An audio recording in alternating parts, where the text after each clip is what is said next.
Welcome everyone to this incredible informative webinar presented by IPC's VP for Global Government Relations, Chris Mitchell. I'm joined with Chris, he's on there. We'll be taking the lead for our presentation, and with me I have Erin Burney, a program manager for IPC. Everybody who joins an IPC student chapter will know Erin quite well.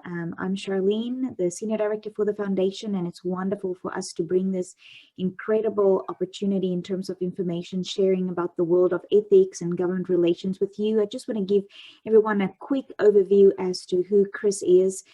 He's responsible for the development and implementation of the organization's global advocacy efforts and public policy agenda, with a focus on electronics industry business improvement, environment, health and safety, and defense initiatives.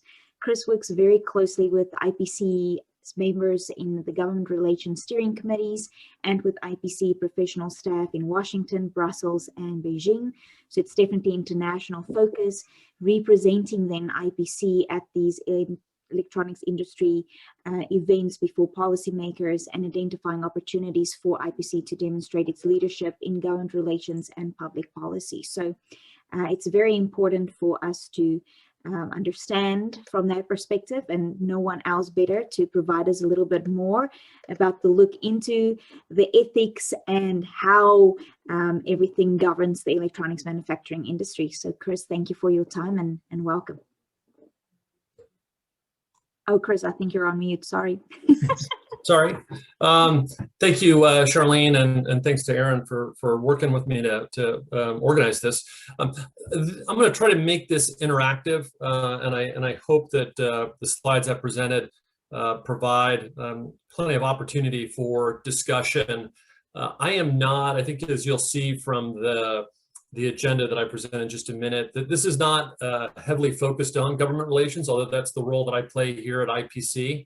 But as we go through the presentation and at the end, if there are questions you have about government relations, IPC's advocacy on some of the hot button issues, happy to talk to you about those issues as well. And it'll figure in a little bit to my presentation, but really what I'm looking to present today is a kind of a broader conversation about the role of technology in society, how we think about technology, our relationship to it, and maybe some of the ethical and moral implications.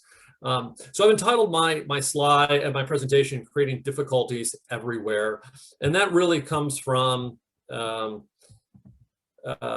Soren Kierkegaard, who is a existentialist philosopher, and he wrote under a number of pseudonyms as well. But in one of his writings, he talks about sitting on a bench, smoking a cigar, looking around and seeing that all around him, whether it's the titans of industry or business people, just the world seemed to be about making things easier, whether it's in kind of transportation, communication, knowledge sharing, and so forth. And although rather probably insincerely modest, he suggests that he doesn't really have skills in this space. It's not something that he's well equipped to do to make life easier for others. And so instead, especially as a philosopher, he'll take the opposite tack. He'll make things, he'll seek to create difficulties everywhere. And quite frankly, that's part of, that's a kind of a critical role of the philosopher, to ask those difficult questions that oftentimes we as a society are not inclined to ask ourselves, to raise conflict and tension and try to understand what is underneath some of our preconceived notions. And Soren Kierkegaard was certainly very well talented in that regard. And so as we kind of go through this presentation, I think it's what I'm hoping to do is that, what kind of difficulties can we identify and raise about the way in which we have integrated technology into our own lives. So these are the discussion topics that I'm looking to present today. And one, we're going to have just a brief discussion about normative and applied ethics. We're going to talk about the trolley problem, which is a really well known problem now, one of the few kind of philosophical thought experiments that's integrated its way into public discourse. We're going to talk about the philosophy of technology, and then we'll conclude with a discussion about public policy. And again, if there are any questions that you all have, please jump in. While I have a master's in philosophy, it's not my day job. I certainly don't feel like I have any monopoly on the answers, or on not an authority in this regard. So again, please jump in if you guys have questions or your own ideas and knowledge you want to share. So let's start with Mark White's Batman Joker question. And again, this gets to ethics and how do we make decisions.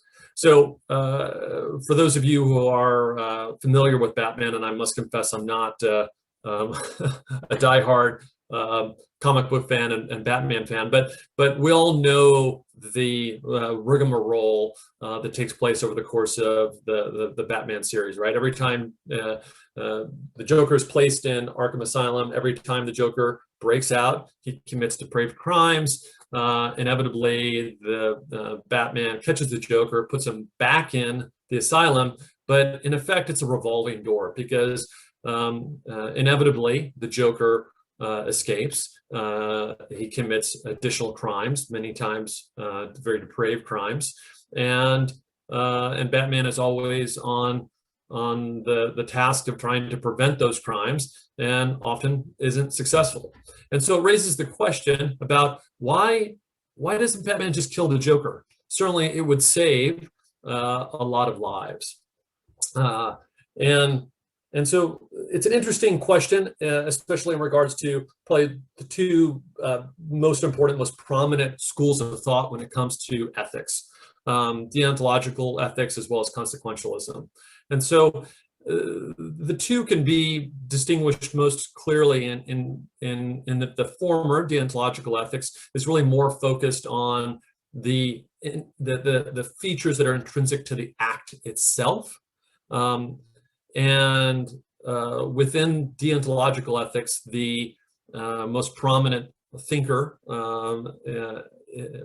historically at least, has been Kant with his categorical imperative. And he basically put forward the notion that we should act only in such a manner that that action should become a universal law. The principle behind that action should become a universal law.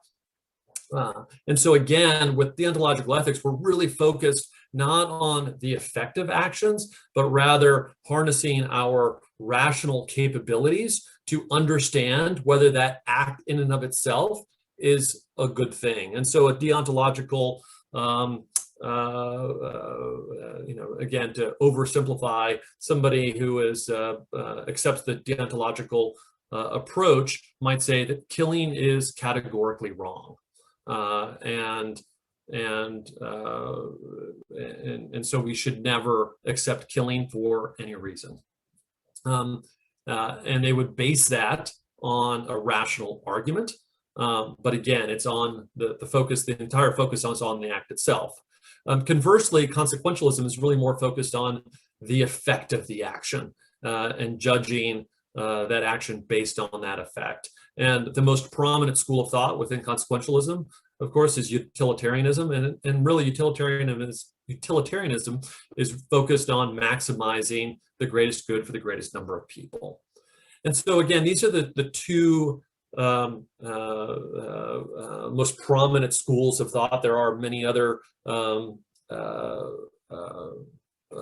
schools of ethical thought and approach. And within each of these schools of thought, there are many different iterations. But again, getting back to this question of Batman and Joker, if you look at superheroes, they tend not to be consequentialists, right? They tend to be deontological in their thinking. And there is really a high premium based on the integrity, the morality of the individual superhero. And so as a result, there's always, the idea that Batman would put forward a moral theory that the ends justify the means just seems at odds with the persona that is built up around these superheroes. They are larger in life, not only in their superpowers, in their physical prowess, but also in their moral certitude and fortitude. So again, superheroes tend to be deontological in their thinking. Any thoughts or any questions on this so far? So this gets us to the trolley problem, and this is a famous thought experiment. Again, I think it's one of the few philosophical thought experiments that has really ingratiated itself into public discourse. So many of you may already be very familiar with this trolley problem. But it's a great way to highlight this distinction between the deontological and consequentialist approaches. And I'll add that to this trolley problem, there are many different iterations of the trolley problem. And there is no right answer, but instead the focus is on putting forward an argument and then seeking to offer rational support or a logical argument in support of the position you put forward. So getting to the first iteration of this trolley problem, a runaway trolley is barreling down the tracks toward 5 unsuspecting workers. They will surely be hit. Again, with philosophical experiments, we're not trying to engineer our way out of the ethical dilemma. Instead, we are embracing the ethical dilemma. And in this case, we accept what we're being told. So we know that these 5 individuals on the tracks are going to be hit unless some action is taken. You are standing nearby next to a lever that, if pulled, will switch the trolley to a different set of tracks that will end in the death of 1 worker. Do you do nothing and allow the trolley to kill the 5 people, or do you pull the lever resulting in 1 person's death? And so the question and I'll put this to all of you in this case, what is the more ethical option? What would you do? And I would encourage those who are on the phone, feel free to jump in and share orally, or if you would prefer, and regardless, if you could put in the chat box your take on this issue. What would you do? So I'll just wait a few minutes, and again, if you want to break in and offer your thoughts, I invite you to break in, but definitely do share your thoughts on. Gerald says the Hollywood solution: everybody lives. Unfortunately, doesn't apply in a philosophical environment, so that's not going to happen. We know, Gerald, you're committing the 5 people at this point to death. That's the way I'm looking at it. Any others? Say 5 people because it's more lives at risk. Very good.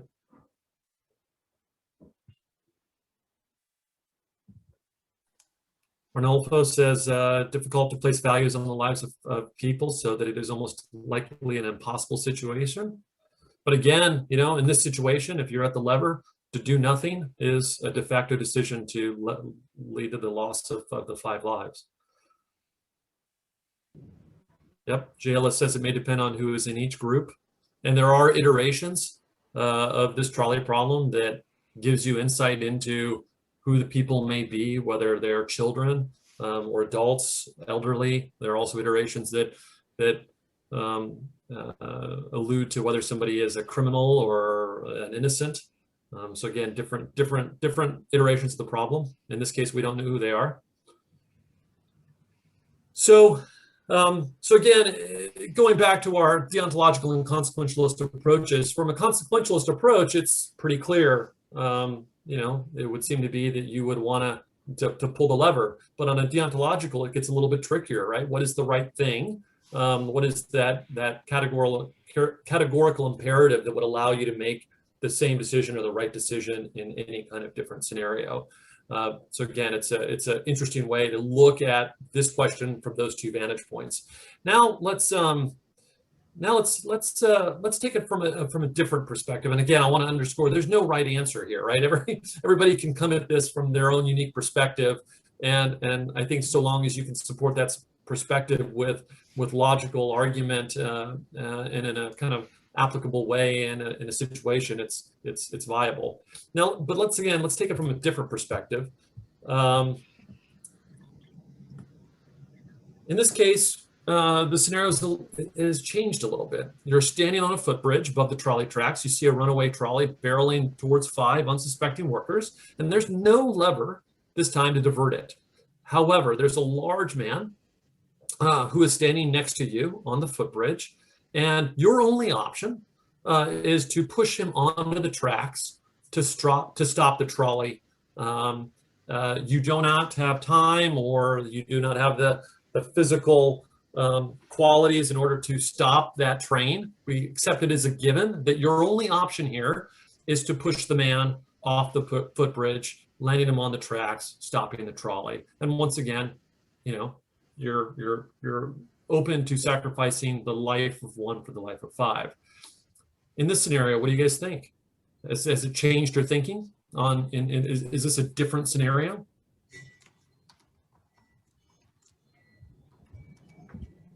Again, feel free to break in and speak up, or alternatively, if you're more comfortable, feel free to share it.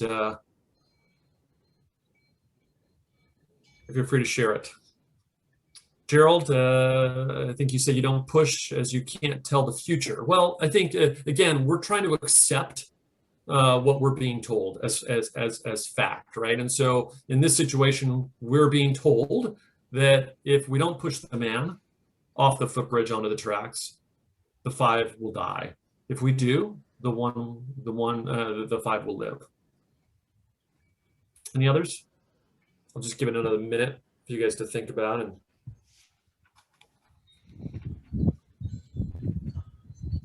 okay. So a lot of great thoughts. Again, I encourage everybody, if they're not looking at their chat window, to take a look at some of the answers. In this case, it would be directly harming someone and causing them to die. I could never actively put someone in harm's way unless the man is okay with it. To save the lives, the 1 is going to get pushed. So again, some interesting responses, but it feels different, doesn't it? This situation feels very different. And what's interesting is that if you look at the surveys that have been done on these 2 iterations of the trolley problem, in the first scenario, more than 90% of respondents usually elect to pull the switch. And yet in this footbridge variation, less than half usually do. And it raises the question, why? So from an actuarial perspective, these are equivalents. You are taking some action that leads to the loss of 1 life in order to save 5. On the other hand, I think many people, we all probably feel this immediate revulsion to the idea of pushing someone off a footbridge to their death. And there are a lot of nuanced ethical differences that kind of juxtapose with evolutionary psychology that explain why we feel this revulsion. As a human society, we, you know, despite the fact that we have a world that is frequently, you know, countries and people are at war with one another, there is from an evolutionary perspective, we have learned the value of cooperation, collaboration, and so things like killing people, it's not hardwired into the brains of most people. On the other hand, you know, I take a look at this, and again, I think with this footbridge variation, there is so much emphasis on the act of pushing the man off the footbridge and the revulsion we feel, and a lot of kind of inquiry into why that is. I want to approach it from the actually opposite perspective. What makes it so easy for us to pull that lever? I don't want to say it's easy to pull the lever, but what makes that choice easier?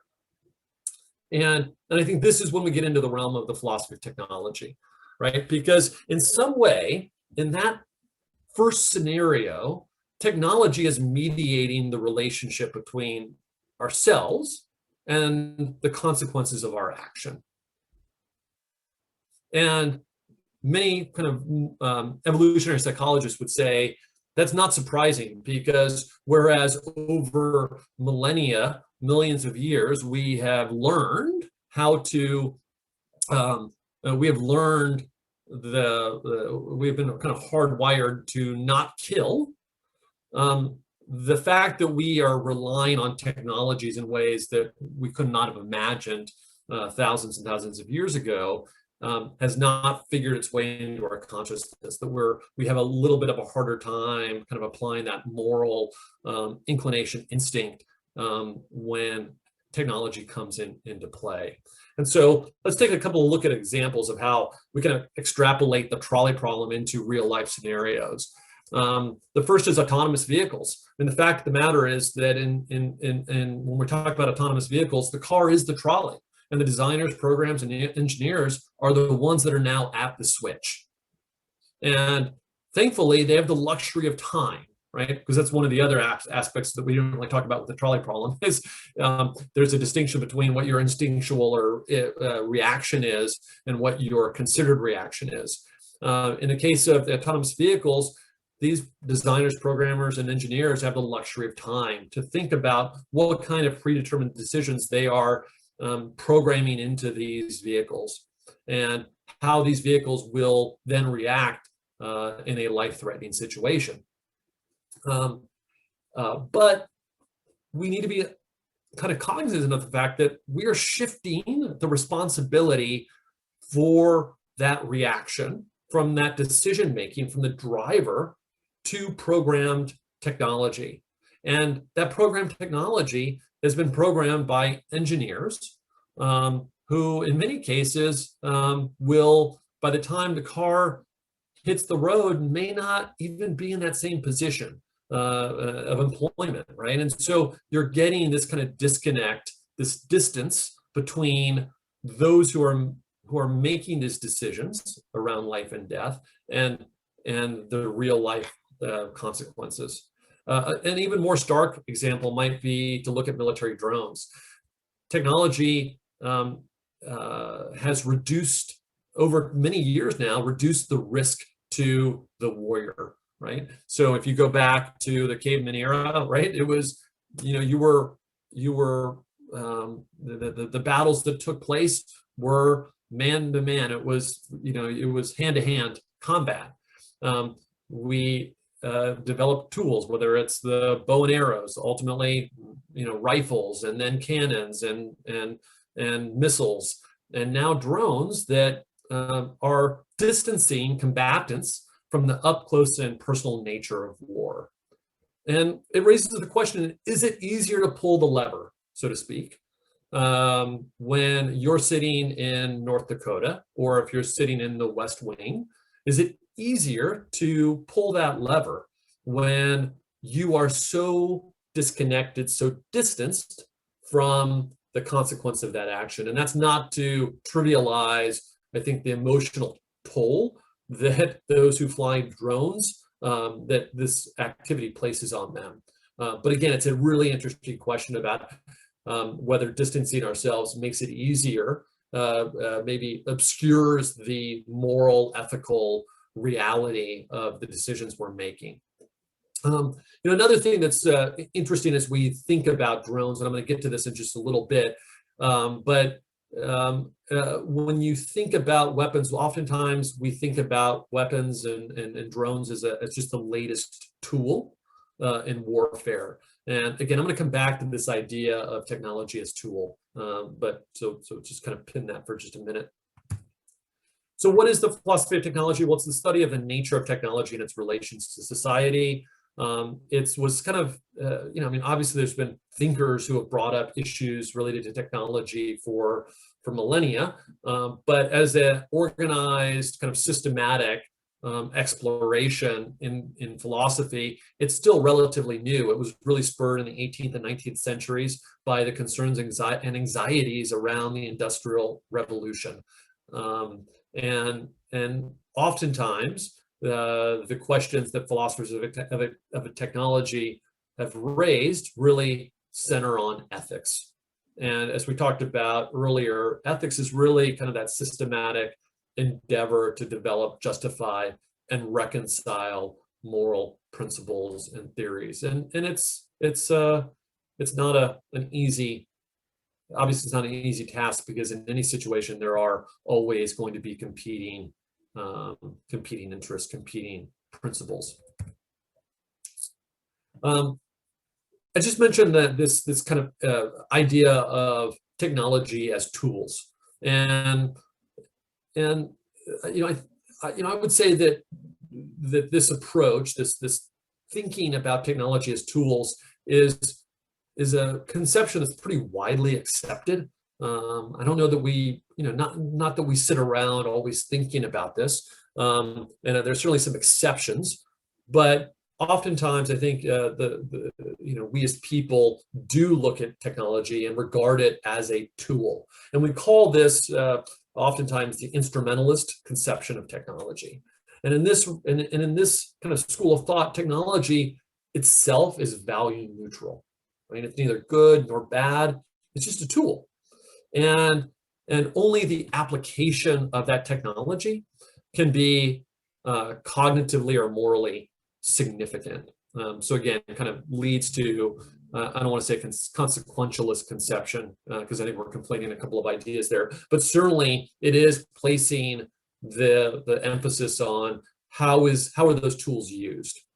And again, under this scenario, or under this notion, technology is really subservient to our beliefs, our whims, our actions. We are the masters of our technology, and they don't constrain us. And I think that this is best probably captured in the NRA's assertion that guns don't kill people, people kill people. And it is a very kind of attractive notion, and I think it does comport with a lot of kind of things that we would regard as common sense. But from a philosophical perspective, I think there's a lot of philosophers that raise very legitimate concerns about that notion, given their understanding about the nature and effects of technology. And so we'll get to that in a little bit more.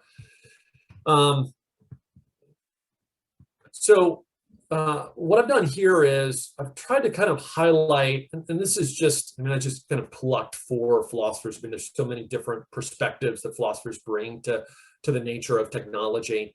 And so I've kind of plucked 4 people that I think are interesting to look at, 4 people who are trying to understand the nature of technology and our relationship to it. So the first is Emmanuel Mestienne. He was at Harvard University, and his approach is probably the closest thing we have to that instrumentalist approach. He says technology is not a blessing, it's not a curse, it's not indifferent. Instead, we need to understand technology is creating opportunities and problems. And in fact, they create opportunities and problems by virtue of one another, right? And so in this way, technology is really open-ended.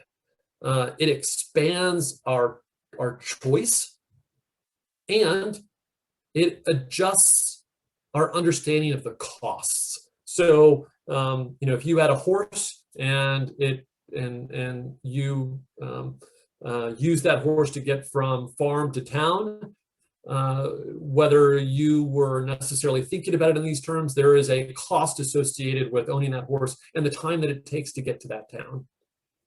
If suddenly you, with the introduction of the vehicle, you buy a truck and that saves you substantial amounts of time, that adjusts the cost that you incur as that farmer. It places new costs, but saves you costs elsewhere. And as a result, over time, technology, by expanding choice and adjusting costs, it induces values change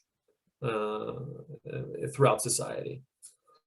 And so he has a relatively, I think what one might call a pragmatic view of technology and the fact that it is both, leads to both opportunities and challenges. Tom Misa, on the other hand, he takes it a kind of a step further in the other direction by saying, actually, it's not that technology is good or bad, but we do have to understand that it interacts deeply with society, and that these interactions that we have with technology, they involve mutual influence. So just as we are shaping technology, technology is shaping us. And so in this regard, we should see ourselves as co-constructors. And then, you go a step further and you have something like Langdon Winter, who says, actually, this idea that technology is value neutral is an illusion. That technology actually helps structure provides structure and meaning to human activity. And to the degree that we don't understand this, it's evidence of what he calls technological somnambulism. Somnambulism is just another term for sleepwalking. And his point is that's in effect what we're doing today, right? We are not cognizant of the way in which these technologies are helping to structure our lives.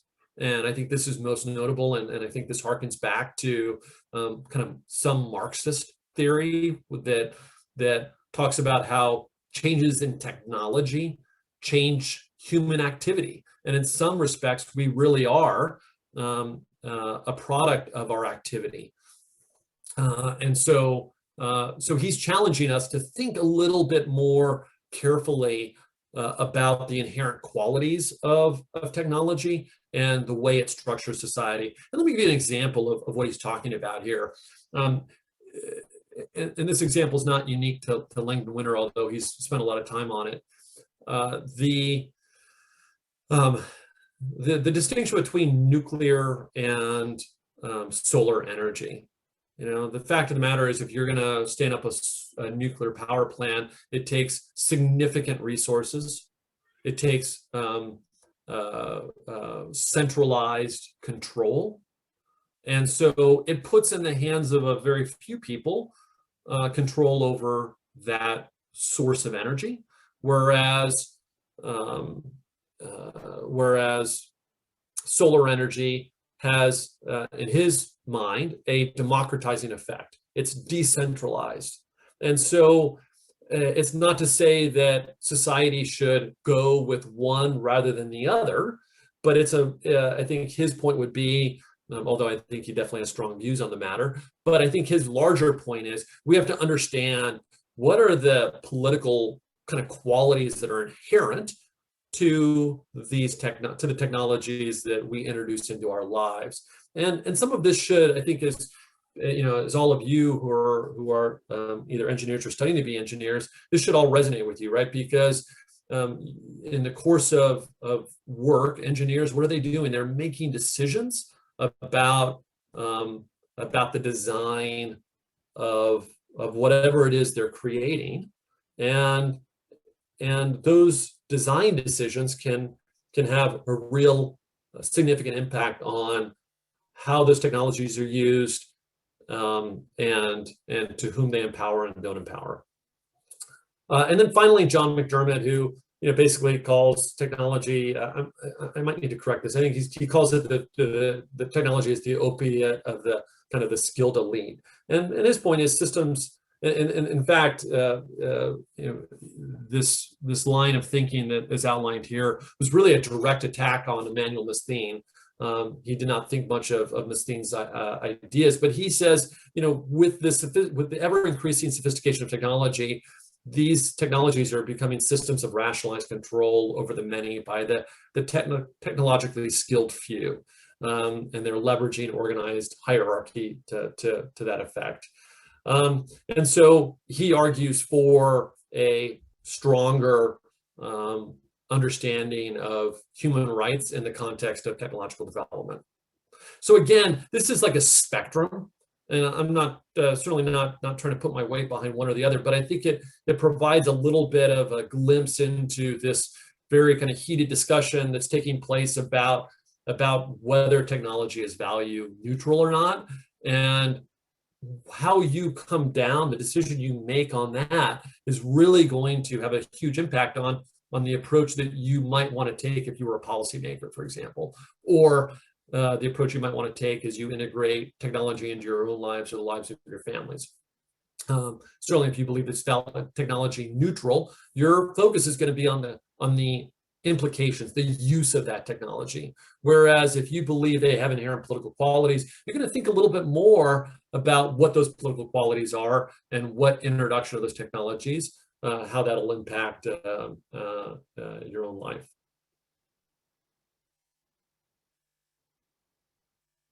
So Aaron has, thank you, Aaron. Aaron's put out there and encourage everybody to offer their thoughts on whether you think technology is value neutral or not. Again, would love to see what you guys have to say, and if you would like to speak up, feel free to do so. Gerald says technology leaders like Bill Gates clearly have come down on the side of focusing on better technology choices. Yep. And in fact, it's interesting that you bring that up, Gerald, because there is, among many philosophers, a lot of criticism around this idea of what one might call self-correcting technologies. The idea that yes, all technologies will present new problems, but it is the task of innovators to correct the problems of the existing technology by creating new technologies.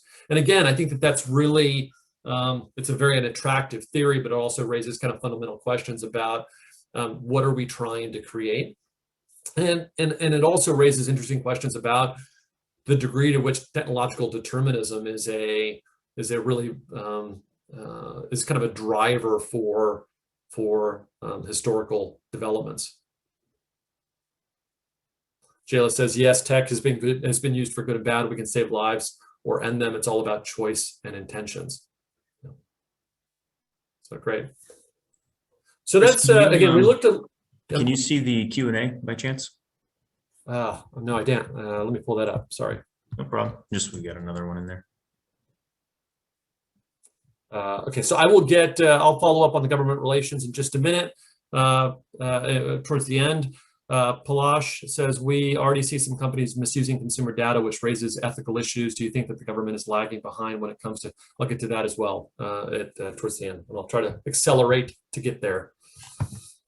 So the central challenge for policymakers is, as I kind of see it, is the complexity, scope, and impact of technological innovation is outpacing most people's ability to grasp and evaluate those changes. And so it raises the question, how can policymakers legislate and regulate that which they don't understand? And how can they apply a meaningful ethical model to their deliberations, especially when I think in this country, we don't really have much of a consensus perspective on what that ethical model should look like. So I'm going to talk about electronics a little bit, and I'll get to your questions. Again, this is not, when I first started studying philosophy of technology, it was back around 2000, and this is not 2000. Policymakers are getting more comfortable with and studied in technology. That's certainly reflected in just the degree to which legislation is referencing technology. Also, obviously, reflects the fact that technology is playing a bigger part of our lives. In 1995, there were about 50 bills that really took on technology as a core issue. 300 in 2000, and today we have more than 1,200, and even that may be an undercount. But so again, I think it speaks to the fact that we're getting more comfortable and a little bit more mature in our thinking. Or at least our understanding of technology and some of the implications it has. Nevertheless, tech illiteracy remains a big concern, and I come at it obviously from an IPC perspective, and I find it interesting that today we're rather disconnected, or as I say, divorced from electronics, despite the fact that those electronics are playing a bigger and bigger role in our lives. And I think a good way to think about this is to think about your iPhone. The Apple, when I was a kid, I remember taking apart my boombox and seeing kind of the printed circuit assemblies within that boombox as rudimentary in some ways as they were. Nevertheless, there was this understanding that there was something inside there. I think a lot of times the technologies today are manufactured, designed and manufactured such that you're not supposed to be able to connect with the fact that there's something inside there driving this technology. I think it's an intent, because they aren't selling electronics. They aren't selling technology per se. They're selling applications. They're selling solutions. And that's what they're highlighting. And so again, I don't know that we have the same relationship to those things which inside of our technologies in the same way that we did before. And that's magnified by the fact that all this technology is becoming more and more sophisticated. And I think, I go up to the Hill all the time, and I can do our intro on IPC, who our companies are. I could talk about the supply chain. I could talk about what a printed circuit board is. And more often than not, I will have somebody return, at some point in the conversation with a congressional staff or a member, they'll get back to, okay, tell me what a printed circuit board is again. And so I think that there is this reality that we, by and large, don't think much about the underlying hardware. And I think if you ask most people what a semiconductor does, if you ask people what a printed circuit board is, what capacitors or resistors are, they wouldn't be able to they wouldn't even begin to be able to explain what those components are, and parts and components are. And yet, this is really all of the technology that's driving development and innovation. And as a result, because I think that there is this way in which this sophisticated kind of technology is beyond the grasp of policymakers, the media, the public, I think that the tendency then is to focus on the application and the effects of technology. And that's what you see more often not on the Hill, right? I mean, you rarely see hearings, especially hearings being covered in the media, that are getting to the underlying hardware. It's usually about what effect that technology is having on some societal interest. And again, I think getting back to this, the kind of philosophy, the kind of the roots of philosophy of technology, and thinking about the degree to which technology is value neutral or not. If you believe that technology has kind of inherent political qualities, and many technologies can have very positive political qualities, presumably, if that concurs with your perspective. But if you accept that notion, the idea that we are only looking at the effects of technology seems to suggest that what Congress has done is they've adopted more of an instrumentalist approach to technology. And if that's the case, and if you don't believe that technology is value neutral, that it does have political qualities, that seems to really fall short of what is required during these pretty significant times of pretty dramatic technological development. Again, I mentioned the fact that we have a lot of technology change taking place, and this should encourage us to get much more proactive about thinking about technology and the role in society. I mean, we have Factory of the Future, which is going to change the nature of work in the manufacturing facility by integrating automation and AI and changing the type of work that people do. I think ultimately for the better, right? But again, we want to make sure that we're thinking about what is the effect that these will have, not just the effect, but what is the intended, what are the intended goals of these kind of technologies? We have a digital transition and circular economy, supply chain shifts and requirements, and a lot of goals kind of not ancillary, but related to the operations of our businesses, but also the role in which our technologies engage society and concerns around racial equity and international development. And we can go into any of those topics. But again, I think it's a really momentous time for us to be reconnecting with the hardware and our technologies to understand what it all means. I'm going to just play the very beginning of this. If you can't hear it, Aaron, please let me know. But I'll tell you why when we come back from it. You know how a light bulb works, right? Electricity flows through power lines to your location, where it passes through a light bulb and makes it glow. But what about more sophisticated products that contain electronics, like smartphones, cars, or pacemakers? How do they work?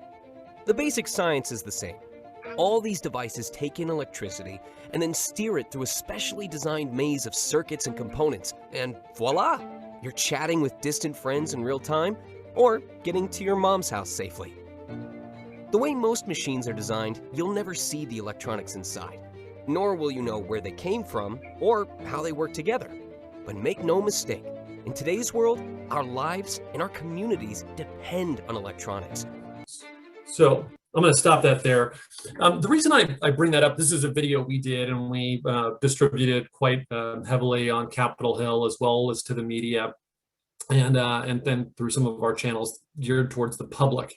But to me, it was really valuable for us as an association, as an industry, to try to underscore the fact that there is this physicality. There's a physical process that is taking place that's powering these electronics. Because in the course of conversations with people, it just became clear that they did not understand how these electronics work. And so again, I think it speaks to, this is a very, very small, this video that we did was a very small effort in this regard, but it speaks to the enormous task ahead for our industry to educate policymakers, because my experience has always been that if you can't educate policymakers about the workings of your industry, you are likely going to be confronted with regulations, laws that are misplaced in their judgment or have adverse consequences. And so again, this is kind of a very small example of how there is this need to try to reconnect people in our society to the technologies and electronics they use. Kind of moving now to a little bit more to Congress and policy, the policy community, and how do we think about technology? How do we evaluate technology and who evaluates technology? Tech evaluation usually pursues a kind of a cost-benefit approach, and that's usually handled by economists. And economists will come in with their own biases. Oftentimes, they're looking at kind of cost efficiencies, utility as measurements, and the philosophical community oftentimes is asking the question: Is that right? Do we need to rethink how we evaluate technologies, and do we need to integrate into those evaluations ethical approaches? And probably the one of the clearest expressions of this notion comes from Jesse Tatum, who pushes for this notion of a constructive technology assessment. And in that approach, it is trying to understand not just what is the cost-benefit analysis of the technology exists, but what are the alternatives, and what are the alternative benefits and costs associated with that evaluation.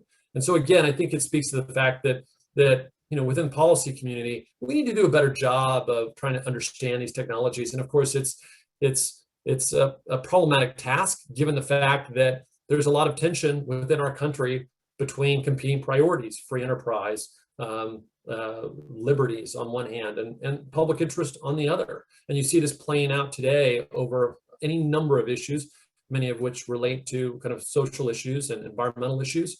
And so there is this kind of ongoing tension.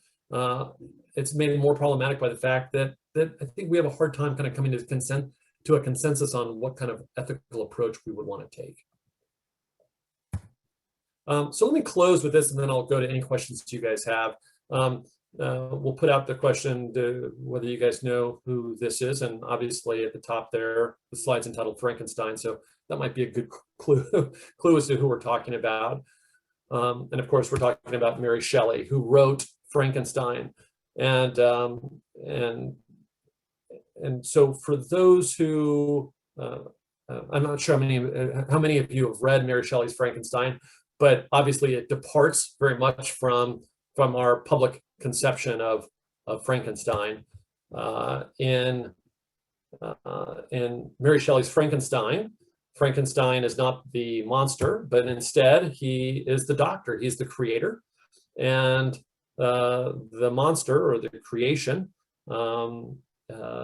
is a rather more sympathetic figure than what you see in the Frankenstein kind of movies that are so popular. It's an interesting, I think this is an interesting kind of note to end on, because in Mary Shelley's Frankenstein, she kind of refers to Frankenstein as the modern Prometheus, of course, which is the kind of the Greek god that helped create man and gave man fire.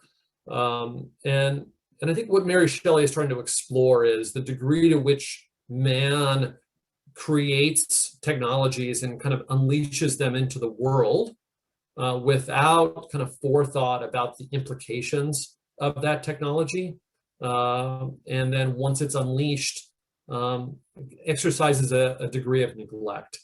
And so if you haven't read the book, certainly encourage you guys to read it. It's a book that I return to every now and then.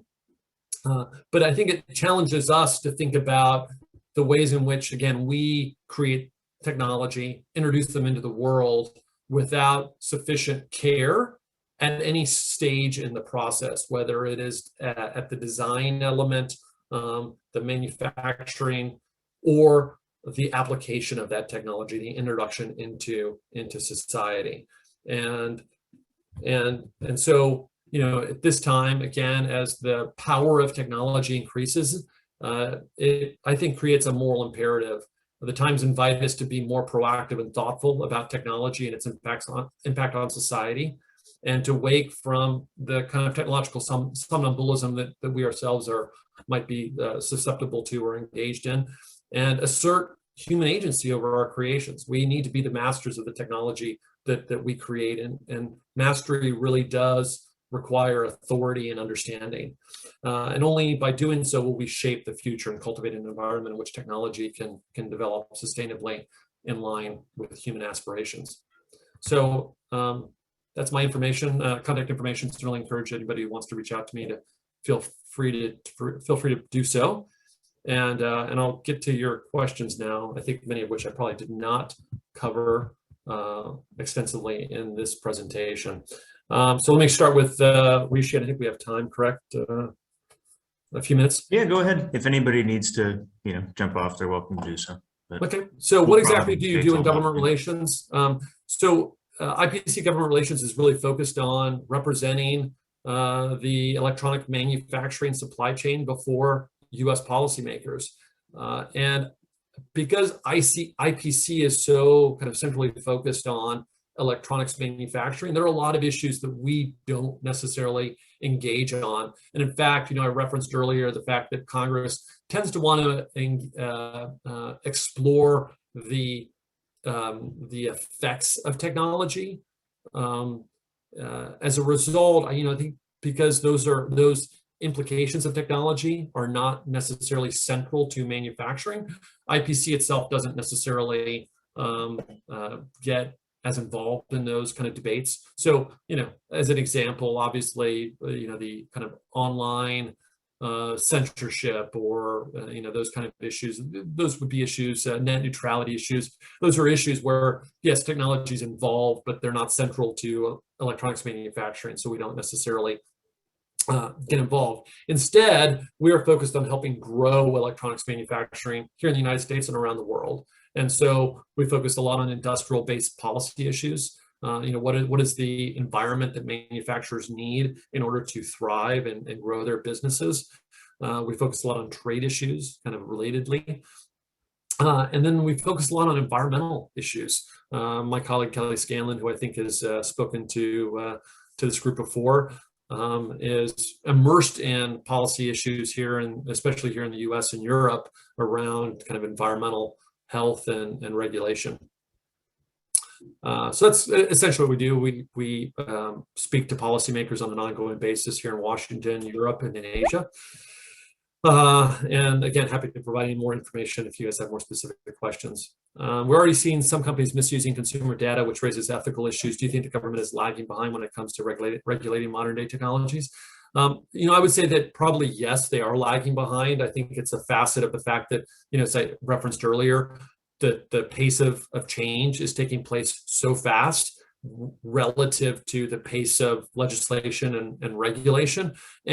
And quite frankly, even I, who have, you know, I'm sympathetic to some of the concerns that are raised, I'm always cautionary about taking issues to regulators and asking for regulation or legislation before these issues have had an opportunity to really be explored fully. I mean, there is a danger in government regulating too slowly, and there's a danger in government regulating too quickly. And so to find the right balance, we need to spend the right amount of time to understand the issues and ultimately, hopefully, come up with solutions that are in the best interests of the industry as well as the larger public.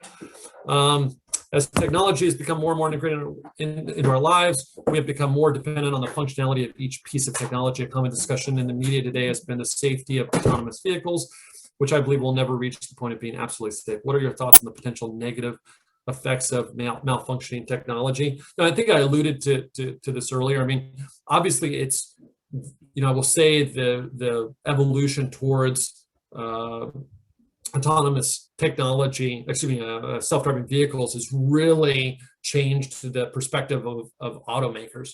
Their interest in issues related to reliability and safety of electronics is accelerated, and necessarily so. You know, again, I think there are the technological implications, you know, in terms of safety and reliability, and then there are the kind of these ethical issues related to how are we making decisions about how a vehicle responds in a very dynamic situation. And I don't know that, I mean, I know that there is a ton of discussion about these topics, and yet I don't know that there is always consensus. And certainly from a public perspective, I don't know that there's a lot of awareness about the design decisions that are being made that relate to these ethical questions, right? I think it's from the public perspective, I think it's much more, it's seen much more kind of in these black and white terms of will the car do the right thing when that life-threatening situation occurs. But, you know, as we saw with the trolley problem, there's not always a right answer. There are plausible right answers, and what we want to know is what are the answers that that the engineers are building into the system. In my opinion, the lack of emphasis in PCB manufacturing in the U.S. is a big factor of why there's a gap in knowledge. If production like this is costly to implement, what other ways are there to give the new generation more insight and experience to these technologies? Well, that's a great point. And quite frankly, I think, you know, I'm not optimistic about this yet, but I feel better than I did 5 years or 10 years ago, that there is a renewed appreciation for the larger ecosystem that supports electronics manufacturing. We see this in our conversations with policymakers and with executive branch officials. I think that there was a point where whether it was an overt decision or a de facto decision, and I tend to say it was more of a de facto decision, that there were segments of our electronics manufacturing industry that were considered expendable, that we didn't necessarily need to safeguard capabilities, capacities here in the United States. I think the perspective is changing, and I think that there is a renewed appreciation for the fact that you need a robust, healthy ecosystem across the industry. And as a result, that is driving renewed interest in PCB technologies. And hopefully, if we do our job right, there will be a greater awareness and understanding of these segments of the industry and their contributions to the technology that's created. So I hope that things are changing. And finally, as people who have more knowledge and understanding about technology, to what extent do you believe it is our ethical responsibility to inform and protect those who do not? What a fantastic question to end on. I absolutely think that it is the responsibility of those who understand these technologies to be involved and to be weighing in. And in fact, I will say that a lot of what we do here in Washington is creating channels for experts around the country, oftentimes our members and executives, those who have technical knowledge, to interact directly with decision makers in government. And it's so valuable, I think, certainly from the perspective of government leaders, to be able to hear directly from those who understand these technologies and are helping shape the way they're being designed. But absolutely, I think that there is that responsibility. And I would add that, you know, you can approach this from a kind of a cynical perspective, which is to say that that there is a kind of ongoing tension between private industry and public interest, and there are stakeholders on both sides that are trying to influence policy. My experience is that that's not exactly, at least for our industry, that's not exactly what I see. Instead, what I see is government policy leaders who, by and large, are very interested in trying to find the right policy solutions, oftentimes in a constrained political environment, on one hand, and you have industry leaders who want to be a resource to policymakers and who want to do the right thing. And yet they themselves are operating in a constrained environment, oftentimes with very thin profit margins. And so it creates tension between and a need to find those connections where the two can speak directly to each other, and hopefully through engagement, balanced and constructive solutions are developed. So thank you very much. I think I'm way over my time, but I thank everybody for listening in. And again, my contact information is up there. Encourage you to reach out to me whenever I can be a resource to you. Aaron, I'll turn it back to you. Yeah, appreciate it. I hope everybody enjoyed the chat, learning about how to frame some of these decisions that you'll make either now in your careers or later on. So thanks again, Chris. And to everybody who participated, I'll follow up with you directly, and yeah, we'll go from there. So thanks, everybody.